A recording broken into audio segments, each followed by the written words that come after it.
আসলে ঠিক দাদাগিরিতে এমন কী হয়েছিল? টিকটকের মধ্যে এত বড় ঝামেলা হচ্ছে। তো আজকে ভিডিও তোমাকে সব ক্লিয়ার করব। তো চলো ভিডিওটা শুরু করি। তবে হ্যাঁ, নিরপেক্ষ হিসাবে দয়া করে ভিডিওটা স্কিপ না করে পুরো ভিডিওটা দেখো।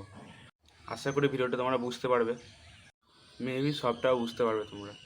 গত 15ই মে দাদাগিরিতে 6জন ইউটিউবারদের নিয়ে স্পেশাল এপিসোড হয়েছিল। সেখানে সেরা সেরা 6জন ইউটিউবারদেরকে ইনভাইট করেছিল, কারণ সেটা ছিল ইউটিউবার স্পেশাল এপিসোড। কিন্তু এক্ষেত্রে জি বাংলা শীঘ্র বদন হয়েছিল, এর জন্য ইউটিউবারদের সিলেকশনে জি বাংলা হেগে দিয়েছিল। চলো সেই 6জন সেরা সেরা ইউটিউবারদের সাথে তোমাদের পরিচয় করে দিই। স্পেশাল জি বাংলা এপিসোডে যারা উপস্থিত ছিল: গৌরব তপাদান, ইনি হলেন মোটিভেশন স্পিকার, যিনি সোশ্যাল মিডিয়াতে সবাইকে মোটিভেশন দিয়ে বেড়ায়। ভুল করে আমি একবার ভিডিও দেখেছিলাম, তো ভিডিওটা ভালোই লেগেছিলো ভিডিওটা, তো তোমরা দেখে আসতে পারো এনার ভিডিওটা। গৌরব তপাদান। কিরণ দত্ত, দা বঙ্গাই, এনাকে এবং নতুন করে কি ইন্ট্রোডিউস করবো, তোমরা সবাই চেনো দা বঙ্গাই, একজন সেরা কন্টেন্ট ইউটিউবার। তো সবাই চেনো একে। ইনি একজন অন্যতম সেরা কন্টেন্ট ইউটিউবার, ইনি আমার মতনই কন্টেন্ট বানায়। এনাকে দেখে অনেক ইউটিউবার মোটিভেশন পেয়েছে, আমিও এনে দেখে মোটিভেশন পেয়েছি। সেই যে ভাবলাম আমি রোস্টিং ভিডিও করব, তো তার সাথে আমি ব্লগ ভিডিও করি। তো দুটো একসাথে আমি আপলোড করতে পারি না, কিন্তু তাও দুটো একসাথে ভিডিও বানাই আমি একটা চ্যানেলে। তালপাতা সেপাই, বস বস কী বলবো, এর মধ্যে আলাদা একটা ট্যালেন্ট রয়েছে। তো তোমরা কেউ যদি গান না শুনে থাকো না, তো গানটা শুনে আসবে, গানটা শুনে দেখবে, তো বলবে কী ট্যালেন্ট রয়েছে। দারুণ গায়, দারুণ গায়। ছিলাম সত্যি তো বলতে এনার ভিডিওটা আমি খুব ফলো করি না, তবে এনার দু একটা ভিডিও দেখেছিলাম, বেশ ভালোই লেগেছিলো। 01। তো এদের এপিসোড দেখার পর আমি ইউটিউবে সার্চ করলাম, এনার চ্যানেল সার্চ করে যা বুঝলাম, অনেক দামি দামি খাবার নিয়ে, ভালো রান্না করে নিয়ে, বড় বড় সেলিব্রিটিদের নিয়ে বাড়িতে ডেকে এনে খাওয়ায়, কক গ্লাসে খাওয়ায়। সব শেষে যার নামটা বলতে চলেছি, তাকে নিয়েই বেশিরভাগ কন্ট্রোভার্সি চলছে।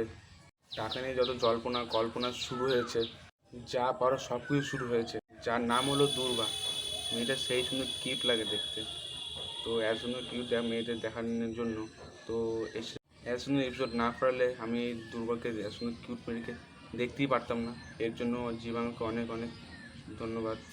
ব্যাস, এটাই ছিল 6জন ইউটিউবার এদের দাদাগিরিতে নিয়ে স্পেশাল এপিসোড করেছিল। প্রতিদিন বলে দিই জি বাংলা কাকে ডাকবে কাকে ডাকবে না, ওদের ব্যক্তিগত ব্যাপার। এই ক্ষেত্রে জি বাংলায় একটু শীঘ্র বদন হয়েছিল, কারণ স্পেশাল ইউটিউবার, আর সেখানে হচ্ছে স্পেশাল ইউটিউবারদের দিয়ে ডাকা উচিত ছিল। যে ওয়েস্ট বেঙ্গলে ভারতের কোনায় কোনায় লুকিয়ে আছে, বিভিন্ন ভাগ থেকে রয়েছে। এই ক্ষেত্রে জি বাংলায় একটু শীঘ্রবদন হয়েছে, সিলেকশনে অনেকটাই গণ্ডগোল করে ফেলেছে। যাই হোক, সেই 6জন ইউটিউবারদের বুক করে ভালোবাসা ও অভিনন্দন জানাই, কারণ তোমরা ওরকম একটা প্ল্যাটফর্ম উঠে দাঁড়িয়েছো ইউটিউব বাংলাতে।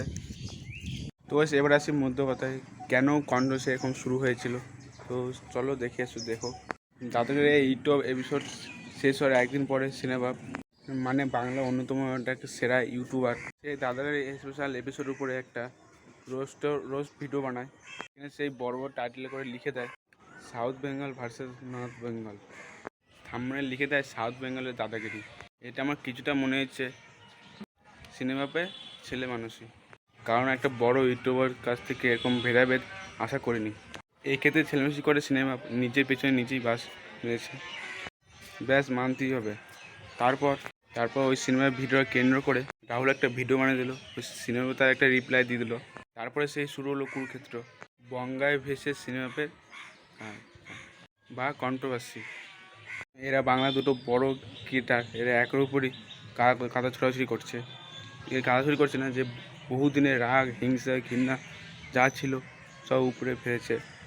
এটা কিন্তু তাদেরকে নিয়ে হচ্ছে না, এই একের উপরে রাগ জমে থাকা হিংসা ঘৃণা তো যা ছিল সব উপরে ফেলেছে। দাদাকে নিয়ে একদম হচ্ছে না, এগুলো নিয়ে হচ্ছে হিংসে। বিশেষ করে এরা বাংলার সবচেয়ে বড় ক্রিয়েটার, বর্তমানে এরা সবচেয়ে বড় বোকাচোদা। তা না কোথায় বড় ইউটিউবের মধ্যে ছোটো ইউটিউবের সাথে ঝামেলা লাগবে, এরা ঝামেলা মীমাংস করে দেবে, তা না। তোমরা বড় নিজেরা ঝামেলা করছো। এই জায়গায় সাকসেসফুল করতে গেলে না অনেক হার্ডওয়ার্ক দরকার, সেটা তোমরা যখন করেছো। এটা কোনো বলিউড না টলিউড না, যেটা বাপ দাদা ঠাকুরদা সেটা দিয়ে আমরা বড় লোক হয়ে যাবো। এবার বঙ্গকে বলছি, তো তোমরা আর লড়াইটা করো না, থেমে যাও। তো একজন থেমে গেলে আরেকজন থেমে যাবে, প্লিজ আর কিছু করো না। তো গাইস কিছু মাইন্ডে নিও না।